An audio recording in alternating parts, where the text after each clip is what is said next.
যারা এই ধরনের উদ্যোগ গ্রহণ করছেন আসলে তারা কতটা এই কালচারের সাথে জড়িত বা কালচারটাকে নিয়ে তারা ভাবছেন, বা যে ধরনের অনুষ্ঠানগুলো তারা করছেন তাদের যে ক্যাটাগরি থাকছে বা সেগুলো আসলে কতটুকু তারা বুঝে করছেন বা আন্তরিকতার সাথে বা অন্য কোনো উদ্দেশ্য নিয়ে কিনা, সেগুলো আসলে যেগুলো প্রশ্নবিদ্ধ হবার সেগুলো কিন্তু প্রশ্নবিদ্ধ হচ্ছে, সবগুলো নিয়ে কিন্তু সমালোচনা হচ্ছে না। আমি নিজে বিভিন্ন অ্যাওয়ার্ড প্রোগ্রামে যাই, কারণ আমি আমন্ত্রিত হই, যেহেতু মিডিয়াতে আমি এখনও কাজ করছি আমার নিজের ক্ষেত্রে, নাটক লেখার ক্ষেত্রে, প্রযোজনার ক্ষেত্রে, বিভিন্ন অনুষ্ঠান আয়োজনের ক্ষেত্রে করছি। সো যেহেতু আমি মিডিয়াতে আছি, মিডিয়াকে রিলেট করে তো অ্যাওয়ার্ড প্রদান অনুষ্ঠানগুলো হচ্ছে, আমি তো কোনো বিজনেস অ্যাওয়ার্ড প্রোগ্রামে যাচ্ছি না।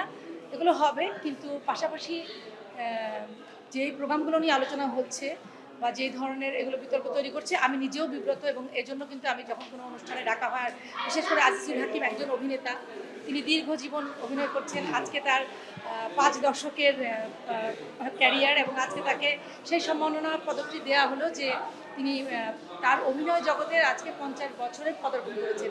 তাকে স্মরণ করে তার এই 50 বছরের এই যে একটা জার্নিকে তারা সম্মান করলেন, সেটা কি আজিজুল হাকিম গ্রহণ করবেন না? কত বড় একটা সুন্দর উদ্যোগ যে একজন শিল্পীকে এর চেয়ে বেশি আর কি করে সম্মানিত করা যায়। এগুলো বিতর্ক তৈরি করবার মতো, সেগুলো নিয়ে বিতর্ক হচ্ছে। 10টি শো হচ্ছে, আবার শো নিশ্চয়ই দর্শকের প্রত্যাশা আছে, এবং যারা আয়োজক তারা সেভাবেই করছেন মানসম্মতভাবে, কিন্তু যেগুলো বিতর্ক তৈরি করবার মতো সেগুলো বিতর্ক তৈরি হচ্ছে, এবং ওগুলো আসলে থাকবে না।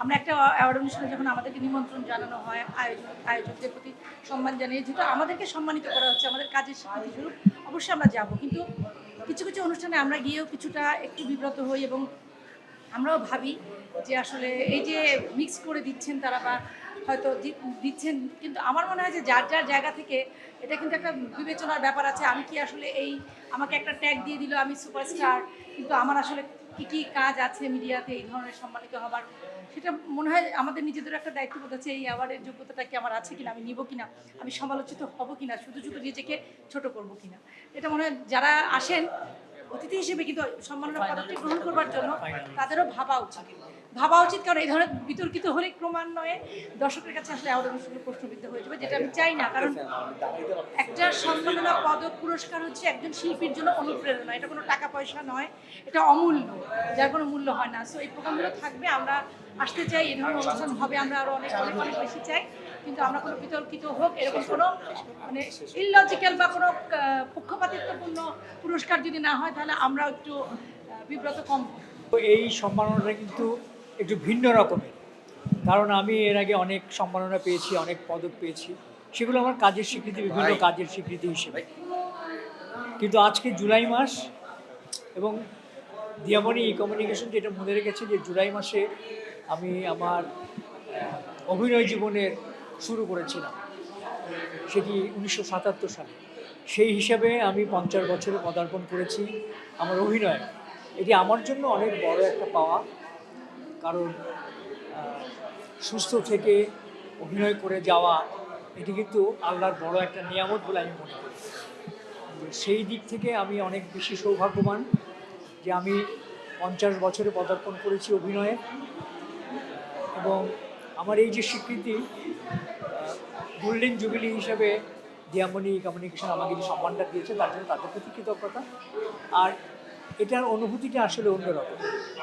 আমি যখন অভিনয় শুরু করেছিলাম, এই অভিনয় এত বছর কন্টিনিউ করতে পারবো কি পারবো না সেই বিষয়ে কোনো রকম কোনো ভাবনা ছিল না। আসলে কাজকে ভালোবাসতাম, অভিনয়কে ভালোবাসতাম, সেই ভালোবাসা থেকে কাজ করতে করতে আজকে কীভাবে যে এতগুলো বছর পার হয়ে গেল, আমি আসলে এখন এসে মনে হয় যে এটা একটা আসলে বিস্ময়কর বিষয়। আজকের এই দিনে আমার কাছে আমি এই মুহূর্তে আমি আমার বাবা মা তাদেরকে হারিয়েছি।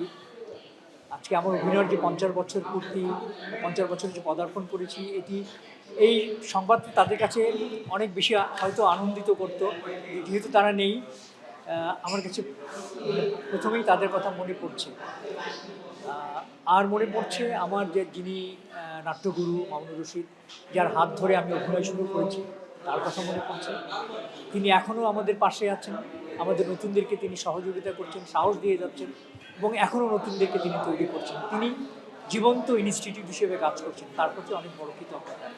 আমি আমার এই 50 বছর অভিনয়ের পদার্পণে আমি দর্শকদের কাছে প্রত্যাশা করব যে তারা আমার জন্য দোয়া করবেন, যাতে সামনের দিনগুলোতে আমি আপনাদের প্রত্যাশা অনুযায়ী আমি আমার অভিনয় যাতে করতে পারি, বিভিন্ন চরিত্রে আমি বিভিন্ন রকমের চরিত্র রূপায়ণ যাতে করতে পারি।